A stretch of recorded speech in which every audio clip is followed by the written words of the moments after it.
তো আমি সবগুলো ঘটনাকে একদম গুজব বা অহেতুকি আলোচনাগুলো উঠেছে এরকম আমি মনে করি না। এর এর পেছনে নিশ্চয়ই কিছু কারণ ছিল। আমি আমার যুক্তিগুলো তুলে ধরবো, আপনাদের অনেকের কাছেই এটার পক্ষে বিপক্ষে মতামত থাকতে পারে। আপনারা আপনাদের মতামত কমেন্টে জানাবেন। 2024 সালের 5 আগস্ট শেখ হাসিনা পালিয়ে যাওয়ার পর 1-1.5 মাসের ভেতরে আমি একটা কথা বলেছিলাম যে শেখ হাসিনা বাংলাদেশের পরবর্তী প্রধানমন্ত্রী হবেন। যদি নাও হয় তাহলে তারপরের 1 বছর পরের মেয়াদের প্রধানমন্ত্রী হবে আওয়ামী লীগের কেউ। যদি শেখ হাসিনা ধরেন যে পরিমাণে ফেন্সিডিল সে ভারতে খাচ্ছেন, এখানে তো খুব সহজেই পাওয়া যায়, তো উনি কয়দিন টিকতে পারবেন জানি না। যাই হোক, আওয়ামী লীগের কেউ প্রধানমন্ত্রী হবেন।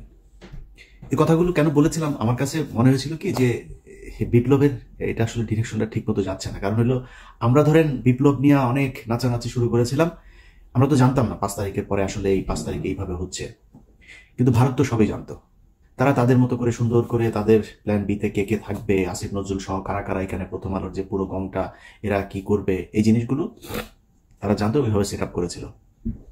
যে কারণে তারপর পরে এই যে প্রধান উপদেষ্টার এই যে প্রেস সেক্রেটারি শফিক সহ আসিফ নজরুলের ঘনিষ্ঠ যারা যারা আছে প্রথম আলো এদেরকে এখানে বসিয়ে দিয়েছেন, তারা তাদের মতো করে চালাচ্ছেন।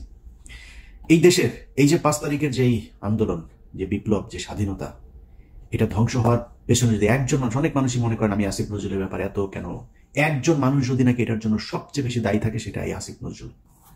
এর জন্য প্রতিটা জায়গায় সমস্যা হয়েছে।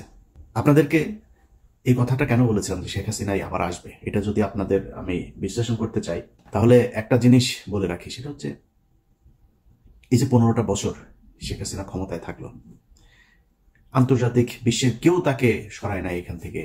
ইন্ডিয়া একদম সরাসরি তাকে সাপোর্ট দিয়ে গিয়েছে, কিন্তু আন্তর্জাতিক বিশ্বের অন্যান্য দেশগুলোকে যে এই ব্ল্যাঙ্ক সাপোর্ট দিয়ে রাখা সম্ভব হলো কেন? কিসের জন্য করা হয়েছিল? কিসের জন্য হাসিনাকে কেউ সরাইতে পারে নাই? আন্তর্জাতিক বিশ্ব থেকেও কোনো চাপ কেন আসে নাই? এর একমাত্র কারণ, বাংলাদেশকে সবাইকে বোঝানো হয়েছিল যে এই দেশটা হচ্ছে একটা জঙ্গি রাষ্ট্র। তারেক রহমান, খালেদা জিয়া এরা হচ্ছে জঙ্গিদের মূল হোতা। এরা এদের কারণে, এদের যদি ক্ষমতায় যায় তাহলে এই দেশ আবার জঙ্গি হয়ে যাবে, অতএব আওয়ামী লীগকে রাখতে হবে। একমাত্র এই কারণে শেখ হাসিনাকে 15 বছর রাখা গেল। আচ্ছা, সেখানে এই আন্তর্জাতিক পুরো বিশ্বটাকে কারা এই ন্যারেটিভটা দাঁড় করাইলো? দাঁড় করাইলো হচ্ছে ভারত। আর কাদের উপরে চাপাইলো? আলেম সমাজ, বিএনপি, জামাত, তাদের উপরে। তার মানে প্রধান যে বিষয়টা 15 বছর যেই কারণে হাসিনা ক্ষমতায় থাকতে পারলো সেটা হচ্ছে এই যে আমাদের দেশকে জঙ্গি রাষ্ট্র তৈরি করার যেটা, সেটা। এটার সাথে একটা বড় অংশ কে ছিল? প্রথম আলো। যদি এটা হয়ে থাকে যে ইন্ডিয়ার কারণে আমরা 15 বছর আসতে পারি নাই, তাহলে আমাদের প্রধান কাজ ছিল এই স্বাধীনতার পরপর ইন্ডিয়ার ব্যাপারে পদক্ষেপ নেওয়া। কোনো পদক্ষেপ নেওয়া হয়েছিল? ভারতের সাথে কে কত পারে ঘষাঘষি করার জন্য সবাই চেষ্টা করলো। আমাদের প্রধান শত্রুকে আপনি পাশে রেখে তারপরে দেশ চালাবেন, দেশে আবার অস্থিতিশীল পরিস্থিতি আসবেন, আবারও হাসিনা আসবে না, হাসিনা এসে আবারও 15 বছর না 1500 বছর বাংলাদেশ শাসন করবে না, ভারতের সাথে একসাথে হয়ে যাবে না, এর কোনো গ্যারান্টি দিতে পারবেন? তাহলে করেন নাই কেন? প্রথম আলো যে কিনা সরাসরি, আমি নিজে আমার এখানে আমি 21শে আগস্ট, বিডিআর হত্যাকাণ্ড থেকে শুরু করে বিভিন্ন জায়গায় দেখাইলাম যে প্রথম আলো কিভাবে কিভাবে এই কাজগুলো করেছে।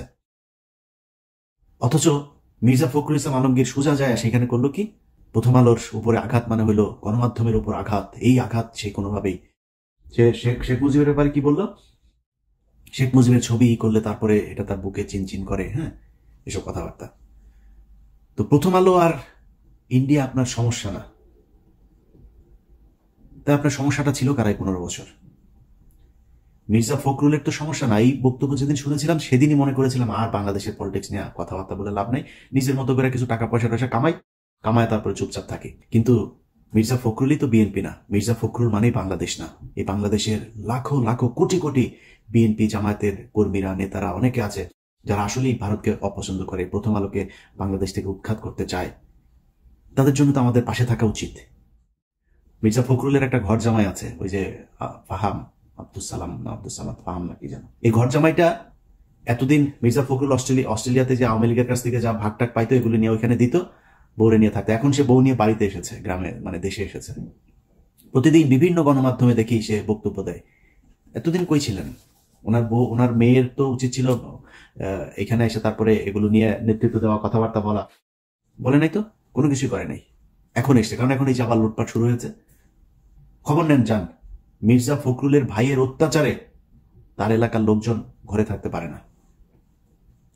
বাংলাদেশের সবচেয়ে বেশি আওয়ামী লীগের লোকজনকে পুনর্বাসিত করা হয়েছে মির্জা ফখরুলের এলাকায়। এগুলো নিয়ে কাজ করতেছে। এখন দিচ্ছে না কেন? বিএনপির অনেক মানুষজন ফোন করেন, ভাই এখানে এটা হচ্ছে, এখন দিচ্ছে না কারণ বিএনপিকে আসলে এখন করলে বিএনপির ভেতরে সমস্যা থাকবে, এরকম দুই একটা নেতাও থাকবে এই টাইপের, কিন্তু পুরো বিএনপিকে তো আপনি কালার করতে পারবেন। আমার এই পরের দেশের নেতৃত্বে কে আসবে? আপনি বিএনপিকে যদি সরেন তাহলে তো এটা মানে একটা ডিপলিটিসাইজেশনের দিকে চলে গেল। তখন আপনি কি করবেন? কাকে আনবেন? এখানে একটা অন্য তৃতীয় পক্ষ আসবে, সেনাবাহিনী আসবে, ইন্ডিয়া সেই সুযোগ নিবে। সো আমার সেকেন্ড চয়েস হচ্ছে বিএনপি। অতএব এই কারণে বিএনপির বিষয় নিয়ে বিএনপি চাঁদাবাজি করে, এই করে সেই করে, নানান অভিযোগ। আমি বললাম বিএনপি নিয়ে কোনো কথা বলা যাবে না। বিএনপিকে নিয়ে বলার সময় আছে, অবশ্যই বিএনপিকে নিয়ে কথা বলা হবে, কিন্তু এখন না। যে কারণে এগুলো নিয়ে কথা বলি না। কিন্তু মির্জা ফখরুলরা এই কাজগুলো করছে। এখন মির্জা ফখরুলের তো কোনো সমস্যা হবে না। মির্জা ফখরুল তো আওয়ামী লীগের সাথে মিলেমিশে 15 বছর খুব শান্তিতে ছিল। সে একদিন এক ইয়েতে ক্যাবিনে ছিল, মানে আটক হয়েছিল। আটক হলে তারা নিয়ে সুন্দর করে 5 স্টার হোটেলে পর্যন্ত রাখা হইতো। মির্জা ফখরুল সহ কয়েকজন বিএনপি নেতা আছে, সবাই না, কয়েকজন, এদেরকে রাখা হইতো, খুব আরামে রাখা হইতো। তো এই লোকগুলিকে আপনার ওই ক্যাবিনে রাখার পর একদিন সে একজন বিএনপির, নাম বললাম না, বিএনপির এক নেতার সাথে সে বলছিল যে খালেদা জিয়ার কথা বলছে, এই মহিলার কারণে, এই মহিলার মাথায় সমস্যা আছে, এই মহিলার কারণে এখন আমার এই জেলে আসতে হইলো। মানে একটা কর্মসূচি দিয়েছিল খালেদা জিয়া, এটা 2000 ধরেন কত সাল, 20 সাল বা তার বা মানে জেলখানায় যাওয়ার আগের, আমার ঠিক সময়টা মনে নেই, জেলখানায় যাওয়ার আগের ওই সময়টাতে এটা বলেছিল। আচ্ছা, এখন মির্জা ফখরুলের তো সমস্যা নেই, এবং মির্জা ফখরুল এই দেশের এই আওয়ামী লীগের যে চিন্তা চেতনা, সে দেখবেন ছাত্রদল, যুবদল, বিএনপির লোকজনের সাথে তার যে আচরণ, আওয়ামী লীগের ক্ষেত্রে তার আচরণ দেখবেন চেঞ্জ। বিএনপির সাথে প্রচন্ড কর্কশে, গায়ে হাত তুলতে যায়, চর মারে, ধাক্কা মারে। বিএনপির লোকজনের কথাবার্তা শুনলেই মানে তার গায়ে আগুন ধরা যায়। এই জেনুইন একটা আওয়ামী লীগের। তো এদের কথা শুনে যদি আমরা কথা বলা বন্ধ করে দিই তাহলে তো সমস্যা।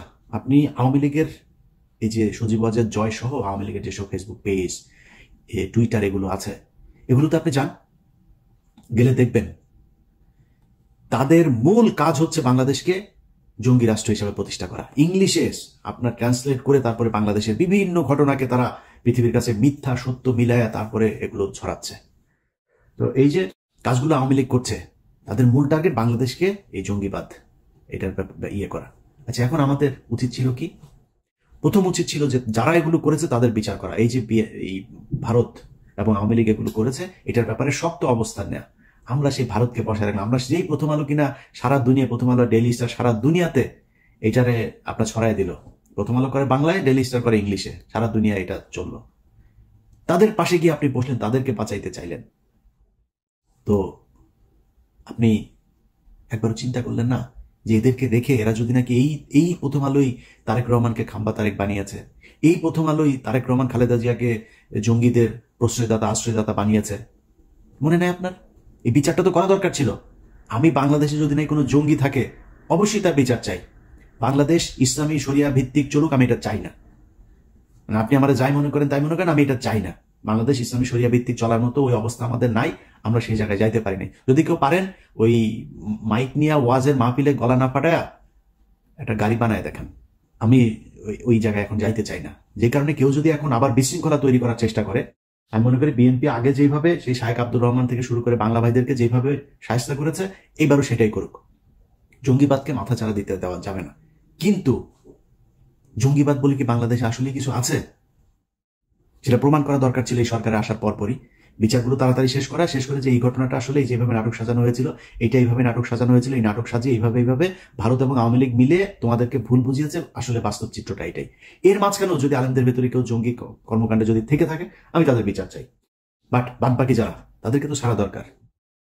সেইটা না করে আপনি তাদেরকে জেলখানায় রাখলেন, আর যারা এটা করলো তাদেরকে আপনি আশ্রয় প্রশ্রয় দিলেন।